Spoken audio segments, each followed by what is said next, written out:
Sas, del dicho al hecho. Hola, bienvenidos al tercer módulo del dicho al hecho, elementos de la argumentación. En este espacio no vamos a ser personas, individuos, niño, hombre, mujer o adulto. Seremos sujetos discursivos, tomando el planteamiento de María Cristina Martínez, donde los sujetos discursivos producen enunciados con el fin de persuadir o convencer y de utilizar estrategias para llegar a tal finalidad. Por eso es importante que lleguemos a convertir nuestros textos, tanto orales como escritos, de una simple opinión donde planteamos la percepción de un tema a elementos mucho más formales, como es la reseña crítica, el artículo académico, un proyecto de investigación, un ensayo. Teniendo en cuenta, vamos a manejar una estructura. Esta estructura se divide en introducción, que es donde se plantea el orden del cual comprende nuestro texto.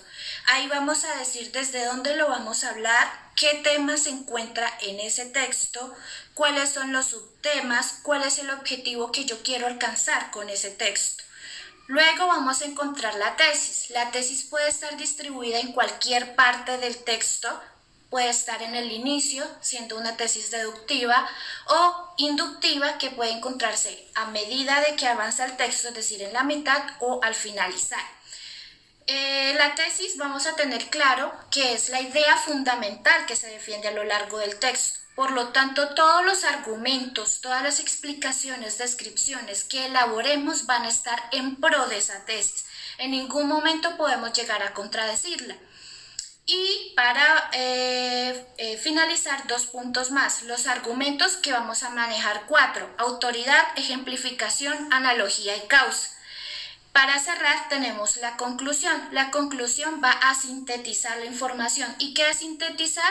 Es brindar una información, explicarla, resumirla y analizarla. Es decir, qué trascendencia tiene ese texto que nosotros estamos escribiendo, cómo se articula, cómo podría apoyar eso a la sociedad, generar en el locutor o en esa persona que nos está leyendo también, nos está escuchando, esas percepciones, Vemos que los textos argumentativos tienen una finalidad, persuadir. Para ello vamos a tener en cuenta 2 tipos de argumentos.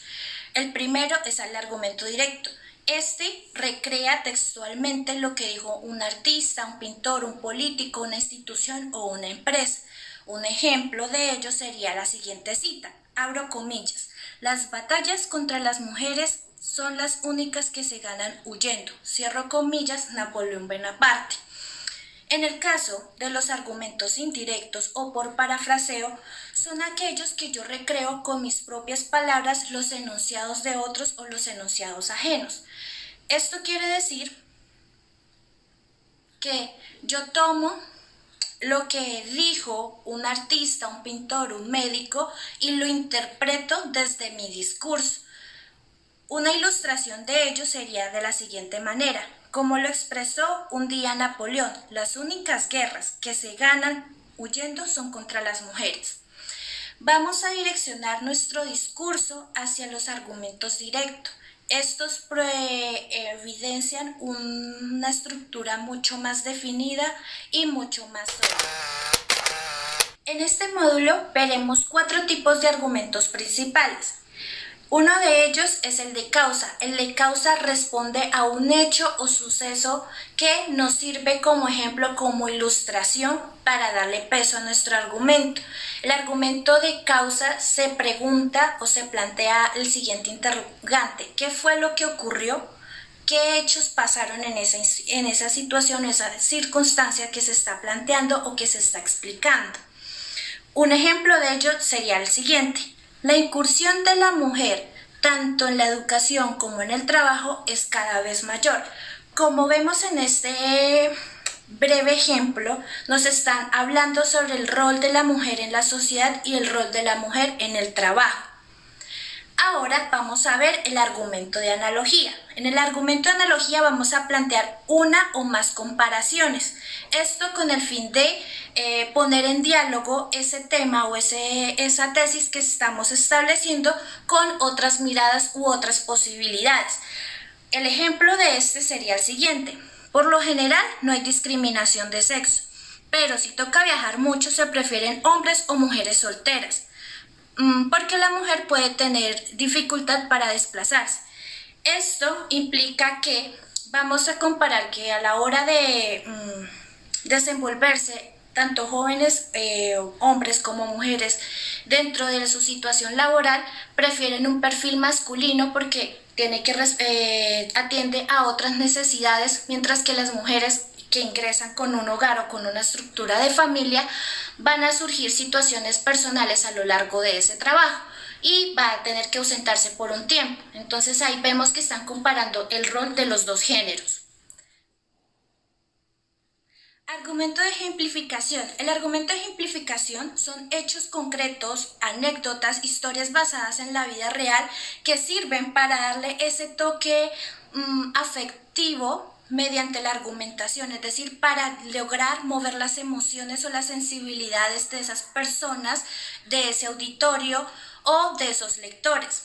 Entonces, un ejemplo de este sería, según Darío Quijano, gerente de la firma Colseguy, la discriminación es casi nula. Por ejemplo, en este momento estoy buscando un vicepresidente para un cargo, puede ser hombre o mujer. Ahí vemos como el ejemplo que nos está citando o la persona en específico es Darío Quijano y estamos viendo el enunciado que él nos está proponiendo, es decir, en este caso para el trabajo y para el rango que se necesita no importa el género.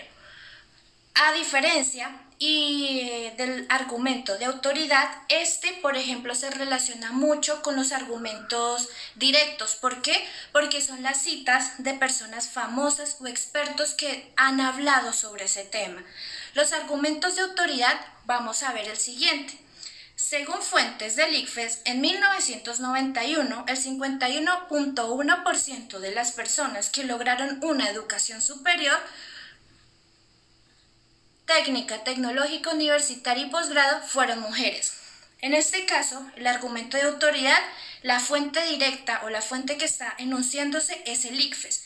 También maneja estadísticas. Los argumentos de autoridad se caracterizan también por eso. No solamente son los enunciados de los expertos, sino que también dan peso a través de cifras, estadísticas o estudios o investigaciones.